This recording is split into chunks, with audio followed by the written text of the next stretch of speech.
அம்பேத்கர் வழியில் சட்டத்தை படித்து அநியாயத்தை தட்டி கேட்க நினச்ச பொண்ணுக்கு இப்படி ஒரு அநியாயம் நடந்திருக்கு. போதையில் பண்ணாங்களா, வெறியில் பண்ணாங்களா, பகையை தீர்த்துக்க பண்ணாங்களா, ஏன் பண்ணாங்க, எதுக்கு பண்ணாங்கன்னு தெரியலை.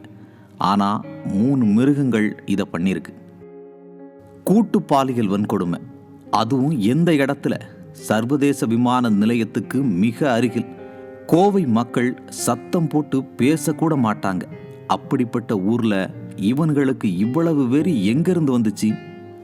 தன் கணக்குல கஞ்சாவும் மொத்தமா மெத்தப்பட்ட மீனும் எப்ப தமிழ்நாட்டுக்குள்ள வந்துச்சோ அப்பவே எல்லாம் சீரழிஞ்சு போச்சு. போதைப் பொருள் புழக்கத்தை கட்டுப்படுத்த முடியல, பாலியல் குற்றங்களை தடுக்க முடியல, பெண் குழந்தைகளை பாதுகாக்க முடியல. விடியல் தரேன்னு சொன்னவரோட ஆட்சியில் எதுவும் விடியலை. அண்ணா பல்கலைக்கழகத்தில் பாதுகாப்பு இல்லை, பள்ளிக்கூடம் போனால் அங்கே பாதுகாப்பு இல்லை, ரோட்டில் நடந்து போனால் பாதுகாப்பு இல்லை, காருக்குள்ள தெரிஞ்ச உறவுகளோட இருந்தால் கூட பாதுகாப்பு இல்லை. இவ்வளவு ஏன் வீட்டிலையே பாதுகாப்பு இல்லை? இது பற்றிலாம் ஸ்டாலின் சாருக்கு அக்கறை இல்லை. அவர் மகன்கிட்ட இது சம்பந்தமாக சொல்ல பதில் இல்லை. காவல்துறைக்கு சுதந்திரம் இல்லை, குற்றவாளிகளுக்கு கொஞ்சம் கூட பயம் இல்லை. கோயம்புத்தூர்ல 3 மனித மிருகங்களால கூட்டு பாலியல் வன்கொடுமை செய்யப்பட்ட மாணவிக்கு நீதி வேணும். நீதின்னு கேட்கவே பயமா இருக்கு. ஏன்னா ஸ்டாலின் சார் நீதி கேட்டா நிவாரணம் அறிவிக்கிறார்.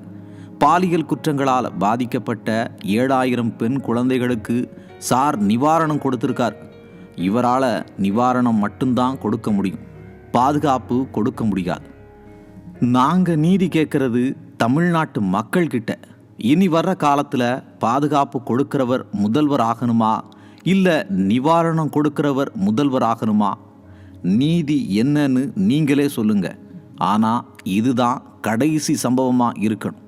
இனி நம்ம பெண்கள் யாருக்கும் இப்படி ஒரு பாதிப்பு ஏற்படவே கூடாது. இனி எப்பவும் நாம இப்படி கண்ணீர் வடிக்கவே கூடாது.